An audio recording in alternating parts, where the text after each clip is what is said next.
Donc on va venir créer notre croix au milieu de notre composition, mais avant ça on va venir renommer nos calques qui sont ici. Donc notre diagonale O2, on va la sélectionner et appuyer sur Entrée et on va la renommer diagonale bas. Et notre ligne O2, on va appuyer sur Entrée également pour la renommer et on va la renommer ligne bas. Donc notre diagonale bas, on peut peut-être la mettre en dessous de notre diagonale haut pour que ce soit un peu plus logique. Et on va faire pareil pour notre ligne bas. Donc pour créer notre croix maintenant, on va venir chercher notre outil rectangle. Donc on va venir mettre un contour à 0 pixel.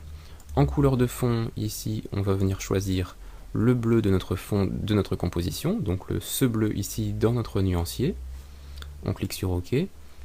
Et on va venir faire un double clic sur notre outil rectangle pour créer un rectangle à la taille de notre composition. Donc comme ça, notre rectangle est parfaitement centré au milieu de notre composition.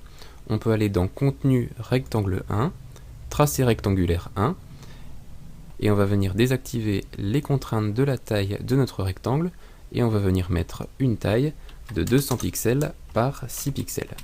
Voilà, donc ça nous permet d'avoir une ligne horizontale de 6 pixels d'épaisseur qui est parfaitement centrée au milieu de notre composition. Donc on peut replier les options de notre rectangle 1, on peut venir le sélectionner et le dupliquer en faisant un CTRL D. Et maintenant, on va aller dans les options de notre rectangle 2, dans Transformer rectangle 2, et ici, dans Rotation, on va venir mettre une rotation de 90 degrés. Voilà, donc comme ça, on a bien notre croix parfaitement centrée au milieu de notre composition. On peut replier les options de notre rectangle 2, et on va sélectionner notre calque, et en appuyant sur Entrée, on va le renommer croix.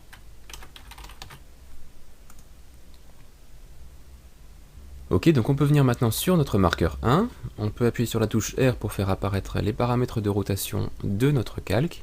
On va venir mettre une image clé de rotation à 0 degré sur notre marqueur 1, et on va venir sur notre marqueur 2, et venir mettre une rotation de moins 45 degrés.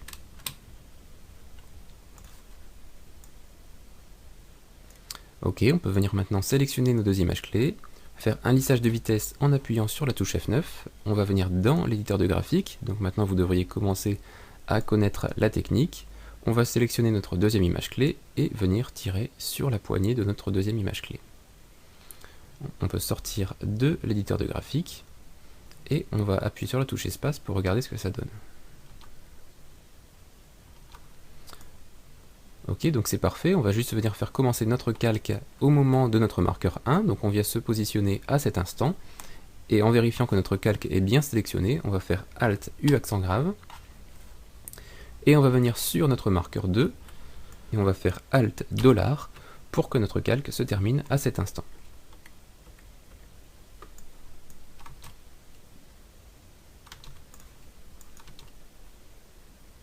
Ok, donc on peut maintenant venir créer nos autres croix, donc on va sélectionner notre croix ici, on va faire un CTRL D pour la dupliquer, on va appuyer sur la touche U pour faire apparaître ces images clés, et on va supprimer la première image clé, donc l'image clé qui a une rotation de 0 degré, et maintenant on peut venir supprimer la deuxième image clé, comme ça on a une rotation fixe à 45 degrés. On peut venir changer la couleur de notre croix, donc en vérifiant qu'elle est bien sélectionnée, on va venir changer la couleur de notre fond qui est ici. On va venir prendre la pipette et on va venir prendre la couleur orange de notre carré. On peut cliquer sur OK. Donc on va venir placer notre croix un peu tout autour de notre carré qui est ici. Comme on est sur des petits éléments, pour que ce soit un peu plus facile de venir la déplacer, on va prendre un objet nul pour éviter de faire des fausses manips dans ce genre-là. Donc on va créer un objet nul, donc on va faire calque, créer, objet nul. On va le sélectionner et en appuyant sur Entrée, on va le renommer CTRL croix. On va venir lier notre deuxième croix à notre objet nul, donc on prend notre lien de parenté qui est ici et on va venir le lier à notre objet nul. Et comme ça maintenant, on peut venir sélectionner notre objet nul et déplacer notre croix beaucoup plus facilement. Donc on va venir se mettre un petit peu plus tôt dans notre composition, donc voilà, autour de 18 images. On va venir appuyer sur la touche S de notre objet nul pour faire apparaître ses paramètres d'échelle, et on va venir réduire l'échelle de notre croix. Donc on va venir mettre une échelle de 40%, on va venir mettre une image clé, on va faire Shift P pour faire apparaître ses paramètres de position, et on va venir mettre une image clé sur le paramètre de position. On va venir faire commencer notre calque croix qui est ici à cet instant. Donc on va venir rapprocher notre calque ici comme ceci. Comme ça notre croix apparaît à cet instant. Et ce que j'aimerais, c'est qu'il n'y ait pas d'interpolation entre ces images clés et les images clés suivantes. C'est-à-dire que si je viens un peu plus loin et que je viens créer une nouvelle image clé pour ma croix ici, je ne veux pas qu'il y ait d'animation entre mes deux croix. Je veux une image clé figée ici et une image clé figée à cet instant. Donc je vais supprimer mon image clé qui est ici. Je vais sélectionner mes deux images clés de position et d'échelle de mon objet nul. Et en faisant un clic droit sur mes deux images clés, je vais sélectionner ici maintien des images clés.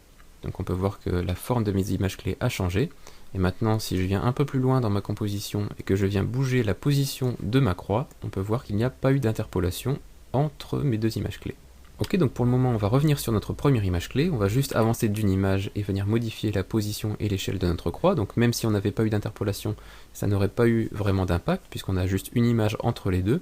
Mais un petit peu plus tard dans notre animation, on va venir séparer nos croix de 2 ou 3 images. Donc là, ça aura vraiment un intérêt. Donc je vais venir me placer une image après mes deux images clés qui sont ici. Je vais venir monter ma croix ailleurs dans ma composition, donc un peu au hasard comme ceci. Et on va venir modifier son échelle, on va venir mettre une échelle un peu plus importante, peut-être à 200%. Ok. Je vais encore avancer d'une image avec le raccourci page suivante. Je vais venir de nouveau modifier la position de mon objet nul. On va encore modifier son échelle, donc peut-être ici un petit peu en dessous de 100%, donc voilà, à 90% par exemple. Donc après vous pouvez mettre un peu les valeurs que vous souhaitez, l'idée c'est d'avoir quelque chose d'un peu aléatoire. On va avancer cette fois peut-être de 2 images, donc ici on aura un vrai intérêt à avoir ici un maintien de nos images clés. Donc on va monter notre objet nul ici quelque part. On va créer une image clé à peut-être 150%. On va de nouveau avancer de 2 images. On va venir modifier la position de notre objet nul. On va lui mettre une position un peu plus petite, 50%. On va avancer de 2 images, et ce qu'on voudrait ici, c'est que notre croix revienne au centre de notre composition. Donc on va faire un clic droit sur le paramètre de position, et on va cliquer sur réinitialiser. Donc comme ça, notre objet nul revient au milieu de notre composition. On va venir augmenter fortement l'échelle de notre croix, donc peut-être à 400%. Ok, donc comme ça vient recouvrir la croix qui est en dessous. Et on va faire terminer notre calque juste avant que notre carré et notre fond changent de couleur. Donc à cet instant pour moi, je vais sélectionner mon calque et appuyer sur Alt$.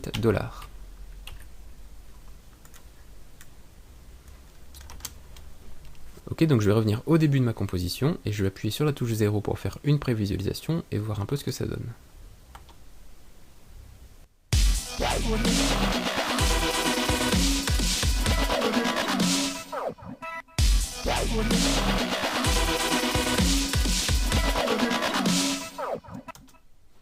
Ok, ça me va très bien comme ça, on va pouvoir passer maintenant à la création de notre texte.